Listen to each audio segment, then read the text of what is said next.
कृषि मंत्री श्याम सिंह राणा जींद अनाज मंडी पहुंचे, जहां उन्होंने किसानों को दी जा रही सभी व्यवस्थाओं का जायजा लिया। साथ ही जानकारी भी दी कि मुख्यमंत्री नायब सिंह सैनी ने सभी मंत्रियों को अनाज मंडी में जाकर किसानों की समस्याओं को दूर करने के लिए फील्ड में ड्यूटी लगाई है। ये भी कहा कि किसानों को गेहूं की खरीद में कोई परेशानी न आए, इसके लिए सरकार ने नए कानून बनाए। बायोमेट्रिक से किसानों की एंट्री होगी, अवैध घोटाले रुकेंगे।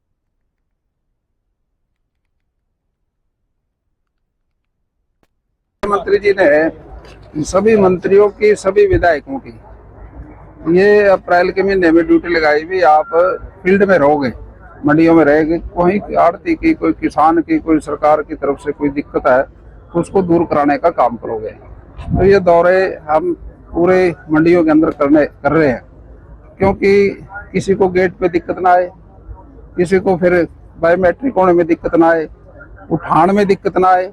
एजेंसियों के पास स्पेस की जानकारी ले लेते हैं, बारदाने की जानकारी लेते हैं, तो सारा सिस्टम को ठीक करने के लिए कोई दिक्कत ना हो, ये सरकार का काम है। एक एक दाना सरकार खरीदेगी, किसानों का कोई भी पेंडिंग नहीं रहेगा। तो मंडी में व्यवस्थाओं का जायजा लेने के लिए कृषि मंत्री श्याम सिंह राणा पहुंचे। हालांकि अब इस मुद्दे पर सियासत भी गर्माती जा रही है। एक तरफ नेता प्रतिपक्ष का दावा है कि प्रक्रिया जटिल है और इससे किसानों को दिक्कत हो रही है, दूसरी तरफ सरकार का कहना है कि व्यवस्थाएं दुरुस्त हैं। पंकज कंबोज हमारे साथ जुड़ चुके हैं तमाम जानकारी लेकर। पंकज, अनाज मंडी में व्यवस्थाएं को लेकर लगातार दावे किए जा रहे हैं, फिलहाल मौसम भी कहीं ना कहीं एक तरफ चुनौती बना हुआ था। ओवरऑल पिक्चर क्या है पूरे मामले पर? देखिए भावना, बताना चाहूंगा, इंद्री के हम उस एरिया में मौजूद है जहां पर 8 अप्रैल को वो भीषण तबाही हुई, जिससे जो फसलें हैं, गेहूं की फसलों की बात करें, चारे की बात करें या फिर सब्जी की फसलों की बात करें, वो उन पर कहर ढाया गया और किसानों की जो मेहनत है उस पर पानी फिर गया था।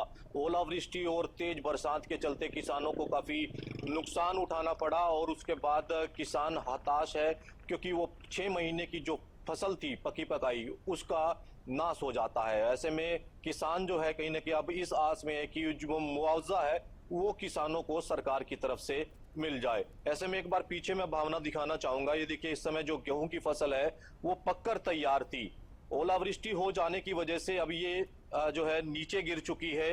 नुकसान काफी है। जो बाली में अभी गेहूं थी वो ओलावृष्टि हो जाने की वजह से जो है गिर चुकी है।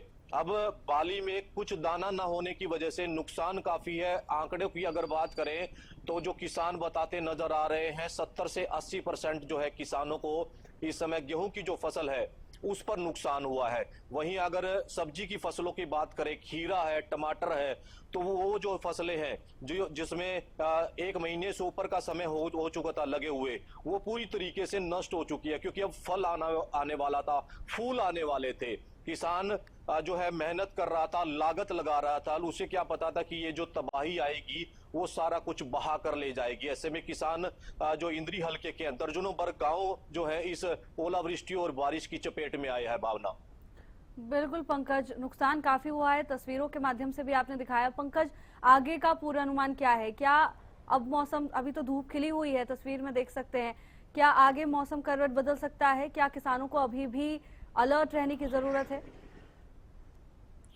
देखिए भावना, बताना चाहूंगा कि जो 8 अप्रैल को ओलावृष्टि हुई उसके बाद मौसम विभाग के से हमने जो जानने का प्रयास किया कि आगे मौसम खराब हो सकता है या आगे भी ओलावृष्टि हो सकती है, तो ये मौसम विभाग के जो अधिकारी अभी बताते नजर आ रहे हैं कि मौसम अभी सामान्य रहेगा। लेकिन सामान्य के साथ साथ हम बताना चाहेंगे भावना कि अभी जो है धूप जरूर खिली हुई है, तेज हवाएं चल रही है, क्योंकि जो जमीन है वो गीली है और ऐसे में जो थोड़ी बहुत फसल खड़ी हुई है वो भी गिरने के आसार बने हुए हैं। सुबह से ही काफी तेज हवाएं चल रही है।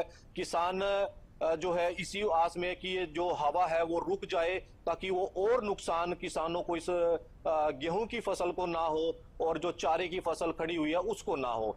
ऐसे में अभी इस चिंता में अभी किसान बना हुआ है। भावना, बिल्कुल पंकज, हालांकि देखना होगा कि अब आगे मौसम का क्या रुख होता है और आगे किसानों को कितनी राहत मिलती है। धन्यवाद आपका पंकज, तमाम जानकारी के लिए।